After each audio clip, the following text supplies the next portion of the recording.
Hello good morning friends. आइए आपका अपना चैनल ज्ञानोदयम में आपका स्वागत है। आज हम स्टार्ट करने जा रहे हैं पर्यावरण से संबंधित एक महत्वपूर्ण टॉपिक जिसका नाम है वायु प्रदूषण। और वायु प्रदूषण के बारे में जानेंगे क्योंकि ये आप कहीं प्रदूषण की टॉपिक आ जाए पर्यावरण से संबंधित कोई भी जहां आप कट पेस्ट इसे कर सकते हैं, इसलिए इसे आप ध्यानपूर्वक सुनने का प्रयास करेंगे। तो चलिए स्टार्ट करते हैं कि हाल ही में द ब्रिटिश मेडिकल जर्नल में प्रकाशित एक अध्ययन के अनुसार भारत में प्रति वर्ष 2.18 मिलियन मौतें सभी स्रोतों से होने वाले बाहरी वायु प्रदूषण के कारण होती है। इंट्रोडक्शन एक बार फिर से सुन लेंगे कि हाल ही में ब्रिटिश मेडिकल जर्नल में प्रकाशित एक अध्ययन के अनुसार भारत में प्रति वर्ष 2.18 मिलियन मौतें सभी स्रोतों से होने वाली बाहरी वायु प्रदूषण के कारण होती है। यहाँ पे द ब्रिटिश मेडिकल जर्नल को आप लोग अंडरलाइन कर लें क्योंकि इसके द्वारा ही प्रकाशित की जा रही है। और ऐसे भी कहीं भी कुछ ऐसा लगता है कि इम्पोर्टेंट आपके दृष्टि से उसे अंडरलाइन करना ना भूलें। मुख्य बिंदु है मृत्यु दर। तो उद्योग, बिजली उत्पादन और परिवहन में जीवाश्म ईंधन के उपयोग से होने वाले वायु प्रदूषण के कारण वैश्विक स्तर पर प्रति वर्ष 5.1 मिलियन अतिरिक्त मौतें होती है। 2019 में दुनिया भर में 8.3 मिलियन मौतें प्रवेशी वायु में सूक्ष्म कणों PM 2.5 और ओजोन के कारण हुई, जिनमें से 61% अर्थात 5.1 मिलियन जीवाश्म ईंधन से जुड़ी थी। नेक्स्ट, क्षेत्रवार। परिवेशी वायु प्रदूषण के सभी स्रोतों के कारण होने वाली मौतें पूरे दक्षिण और पूर्वी एशिया में सबसे अधिक थी। इस मामले में प्रथम स्थान पर चीन तथा दूसरे स्थान पर भारत है। नेक्स्ट, अनुशंसा। इस प्रकार से होने वाली मौतों को जीवाश्म ईंधन के स्थान पर स्वच्छ नवीकरणीय ऊर्जा स्रोतों के उपयोग से संभावित रूप से टाला जा सकता है।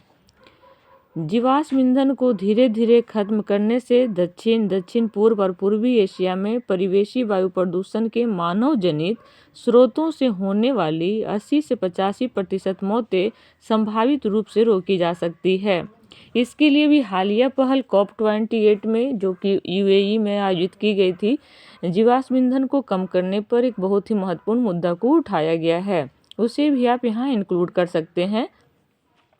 अब हम जानने का प्रयास करते हैं कि वायु प्रदूषण में इसके प्रभाव क्या हो सकते हैं। तो पहला, वायु प्रदूषण की स्थिति तब उत्पन्न होती है जब वायु में कण, गैस या हानिकारक पदार्थ हवा में छोड़े जाते हैं और इसकी गुणवत्ता को कम करते हैं।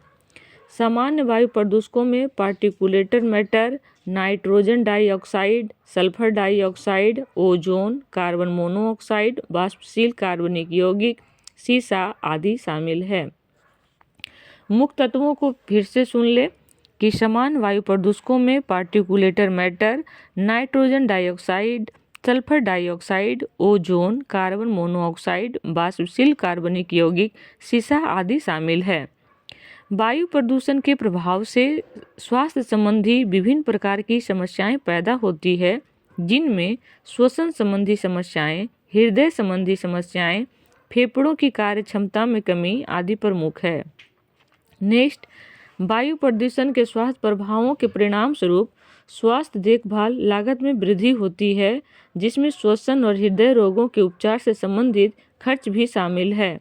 इसके कारण पारिस्थितिकी तंत्र क्षति, जैव विविधता हानि, जल प्रदूषण, जलवायु परिवर्तन, फसल क्षति आदि भी होती है।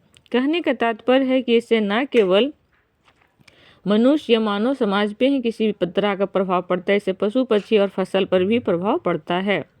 अब हम जानने का प्रयास करते हैं कि इसका भारत में क्या इफेक्ट है। तो विश्व वायु गुणवत्ता रिपोर्ट 2023 के अनुसार भारत सबसे खराब वायु गुणवत्ता सूचकांक वाले देशों की सूची में 8वें स्थान पर है। दुनिया के 50 सबसे प्रदूषित शहरों में दिल्ली चौथे स्थान पर है। परिवहन उद्योग देश में 20 से 35% PM 2.5 प्रदूषण के लिए जिम्मेदार है। बायोमास ईंधन, औद्योगिक संयंत्रों, कोयले से चलने वाली बिजली संयंत्रों का उपयोग भी वायु गुणवत्ता में गिरावट में योगदान देता है। वायु प्रदूषण को नियंत्रण करने से संबंधित कुछ पहले हैं। भारत स्टेज 6.1 जिसे BS6 के नाम से जाना जाता है। BS का फुल फॉर्म हो गया भारत स्टेज। उत्सर्जन मानक, सरकार ने 2020 में देश भर में वाहनों के लिए BS6 उत्सर्जन मानक लागू किए। इन मानकों का उद्देश्य स्वच्छ ईंधन और अधिक उन्नत उत्सर्जन नियंत्रण प्रौद्योगिकियों के उपयोग को अनिवार्य करके वाहनों के उत्सर्जन को कम करना है। नेक्स्ट, प्रधानमंत्री उज्ज्वला योजना। प्रधानमंत्री उज्ज्वला योजना का उद्देश्य पारंपरिक बायोमास आधारित खाना पकाने के तरीकों को विकल्प के रूप में तरलीकृत पेट्रोलियम गैस अर्थात LPG के उपयोग को बढ़ावा देकर घरों में स्वच्छ खाना पकाने का ईंधन प्रदान करना है। नेक्स्ट,